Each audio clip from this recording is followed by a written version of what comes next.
दोस्तों, महाराष्ट्र में सेठ की एंट्री होते ही बवाल मच गया है।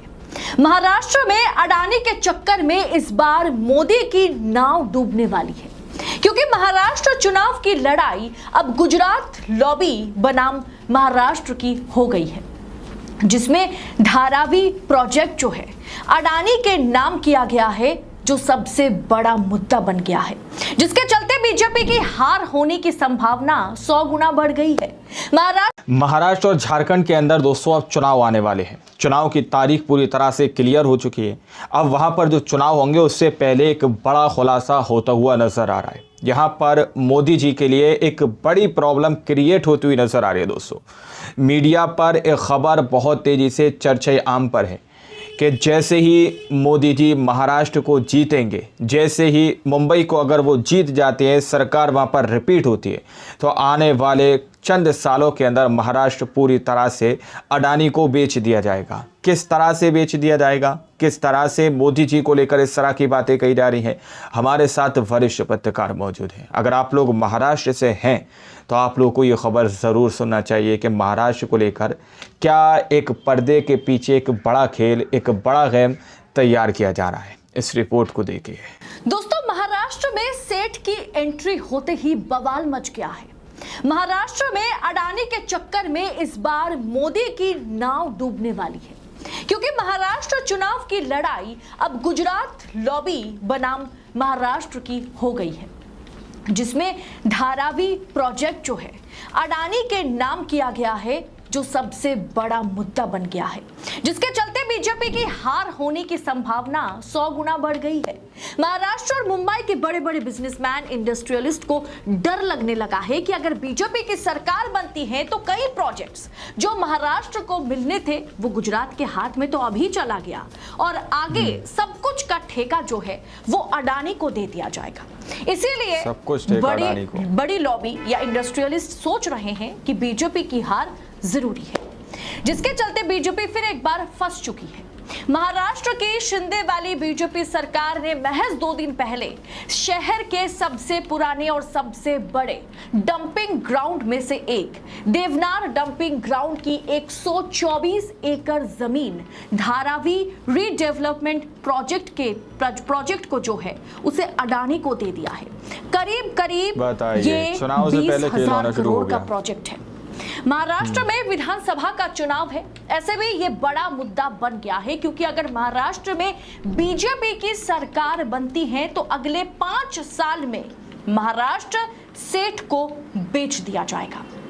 311 एकड़ में फैला मुंबई बेचने की प्लानिंग शुरू हो गई है। मुंबई का सबसे पुराना डंप यार्ड है, जो 1927 से चल रहा है। इस 311 एकड़ में से धारावी रीडेवलपमेंट प्रोजेक्ट के लिए 124 एकड़ निर्धारित किया गया है, जिसे अडानी के हाथों में सौंपा गया। ये धारावी रीडेवलपमेंट प्रोजेक्ट के लिए पिछले 1 महीने में ये तीसरी बार भूमि आवंटन हुआ है। यानी मोदी सरकार, बीजेपी सरकार अडानी पर कुर्बान है।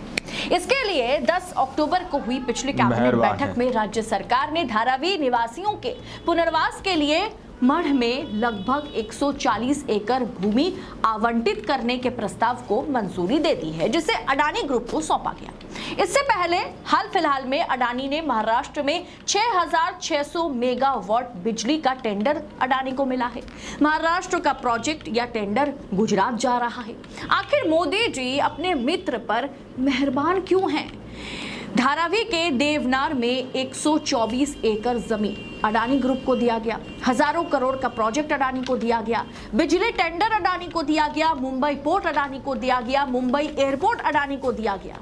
महायुति सरकार इस फैसले का घोर विरोध कर रहा है। ये बड़ी लॉबी में एक बड़ा मुद्दा बन गया है। सवाल ये भी उठाए जा रहे हैं कि महाराष्ट्र चुनाव को क्या अडानी स्पॉन्सर कर रहे हैं, इसीलिए बीजेपी सरकार इतनी मेहरबानी दिखा रही है। क्या चुनाव में अडानी से चंदा लेने के लिए भाजपा इस तरह से धंधा कर रही है, प्रोजेक्ट अडानी को दे रही है? शिवसेना यूबीटी यानी उद्धव ठाकरे वाले शिवसेना नेता आदित्य ठाकरे, उद्धव ठाकरे के बेटे ने एक ट्वीट किया। उन्होंने कहा कि अडानी ग्रुप को धारावी पुनर्विकास प्रोजेक्ट में मुफ्त में अधिक जमीन मिल गई। जमीन की कीमत लगभग 5,000 करोड़ है। मुंबई कांग्रेस प्रमुख और एलएस सांसद वर्षा गायकवाड़ ने ये कहा कि इसे मुंबई की मेगा लूट उन्होंने करार दिया। वर्षा ने कहा कि धारावी के लोगों का है, उन्हें देवनार के डंपिंग ग्राउंड में रहने के लिए क्यों मजबूर किया जा रहा है? आखिर अडानी के जरिए मोदी करना क्या चाहते हैं? उन्हें इस तरीके से सवाल सही है कि आखिर करना क्या चाहते हैं? हम इसकी इजाजत आपको नहीं देंगे। लेकिन सत्ता जिसकी, बोलबाला उसका, सत्ता बीजेपी की, महायुति गठबंधन की और कहीं ना कहीं मोदी की। देवेंद्र फडणवीस जो है वो मोदी शाह के इशारे पर काम करते हैं और उनके इशारे पर एकनाथ शिंदे भी काम करते हैं। ना चाहते हुए भी उन्हें इस फाइल पर हस्ताक्षर करना पड़ा और आज धारावी का यह प्रोजेक्ट जो कि 1000 करोड़ का है, जो करीब 20,000 करोड़ का प्रोजेक्ट है, उसे पूरी तरीके से अडानी के हाथों में सौंप दिया गया। एक एक कर हर एक सेक्टर जो भी महाराष्ट्र को टेंडर मिल सकता था, महाराष्ट्र के जो लोकल बिजनेसमैन है, जो इंडस्ट्रियलिस्ट है, वो उन्हें अब खाली हाथ घर लौटना होगा। अगर बीजेपी की सरकार रिपीट हो जाती है महाराष्ट्र में, तो अब लिख के रख लीजिए कि अगले 2 साल के भीतर हर एक प्रोजेक्ट, सिर्फ हर एक टेंडर सिर्फ गुजरात जाएगा, सिर्फ अडानी के कब्जे में जाएगा। बीजेपी सरकार हर कुछ अडानी के नाम करने वाली है और पूरा का पूरा महाराष्ट्र जो है लूट जाएगा। दोस्तों, इस विषय पर आपकी राय क्या है?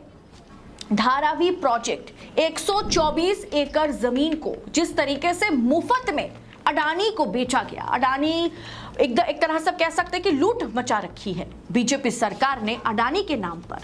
इस पर आपकी राय क्या है? क्या आपको लगता है कि महाराष्ट्र में जो मुद्दे हैं, 10 मुद्दे जो हैं, वो आपको मैं एक बार बता देती हूँ आपके स्क्रीन पर। दोस्तों, महाराष्ट्र में बड़े चुनावी मुद्दे क्या है? पहला है किसानों की समस्याएं, किसानों की आत्महत्या, मराठा आरक्षण, बेरोजगारी, महंगाई। 6ठे नंबर पर है इंफ्रास्ट्रक्चर, 7वें नंबर पर है आवास संकट, ट्रैफिक संकट। धारावी प्रोजेक्ट जो है वो 9th नंबर पर है। 10 है बदलापुर विवाद। लेकिन आप यकीन मानिए, ये जो 9th नंबर वाला प्रोजेक्ट है ना, जो मुद्दा है धारावी प्रोजेक्ट, ये सबसे बड़ा मुद्दा बनेगा, क्योंकि गरीब तबका, मध्यम वर्ग और साथ ही साथ अपर मिडिल क्लास, या आप कह सकते हैं कि अपर क्लास, हर कोई धारावी प्रोजेक्ट को लेकर के नरेंद्र मोदी यानी साहेब और सेठ के बीच का जो गठबंधन है, जो गठजोड़ है, उसे तोड़ने में लगा हुआ है।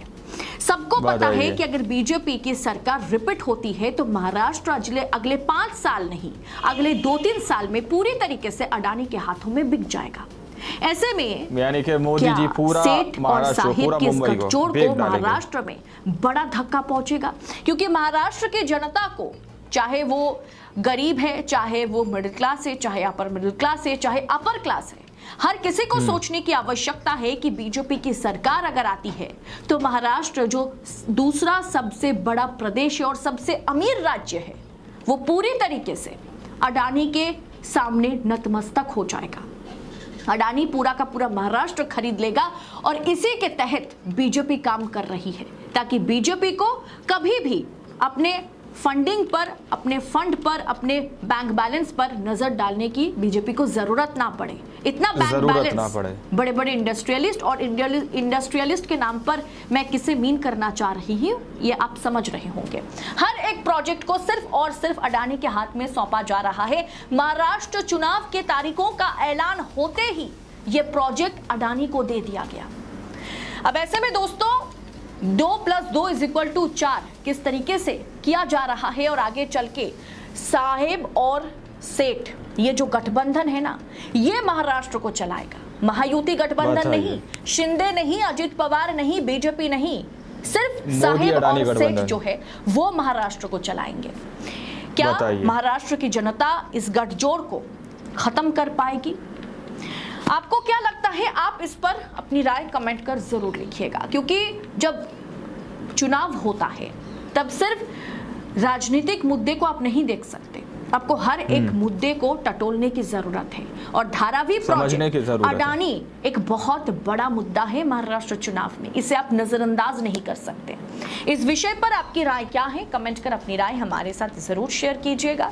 बाकी ऐसे तमाम खबरों को पाने के लिए बेबाक और बेखौफ पत्रकारिता को देश नीति जारी रख सके, इसके लिए हमें आपकी सहयोगिता की जरूरत है।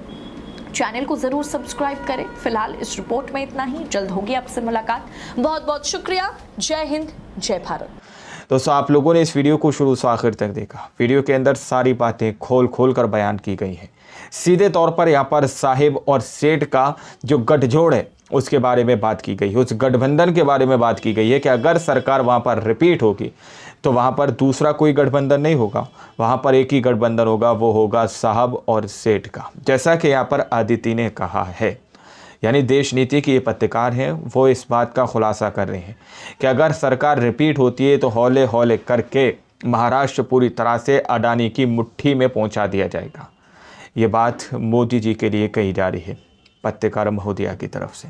अब आप लोग समझ सकते हैं जब इतनी कॉन्फिडेंस से कही गई है, रेफरेंस आपको यहाँ पर दिखाए गए हैं कि किस तरह से करोड़ों का घोटाला, 20,000 करोड़ रुपए का घोटाला नहीं बल्कि टेंडर जो है यहाँ पर अडानी को देने की तैयारी की जा रही है। आप लोग अंदाज़ा लगा सकते हैं कि अभी तो सत्ता के अंदर महाराष्ट्र के अंदर आए भी नहीं है, अभी तो चुनाव बाकी हैं। अभी तो आप सत्ता में अगर वहाँ पर हैं, लेकिन चुनाव तो हो जाने दीजिए, उसके बाद टेंडर दीजिएगा साहब। इस तरह की बात अदिति कह रही है। अब देखना यह है कि आखिर महाराष्ट्र की जनता किसको अपना जनादेश देती है और किसको चुनकर सरकार बनाती है। फिलहाल आज की रिपोर्ट में इतना ही। और आप लोग महाराष्ट्र से हैं तो वहाँ पर क्या कुछ चल रहा है, अपनी राय आप कमेंट सेक्शन में ज़रूर दीजिएगा। सच्ची पक्की खबरें देखने के लिए चैनल को सब्सक्राइब कीजिए। सच का साथी बनिए। मिलते हैं अगली वीडियो में। जब तक के लिए जय हिंद, जय भारत।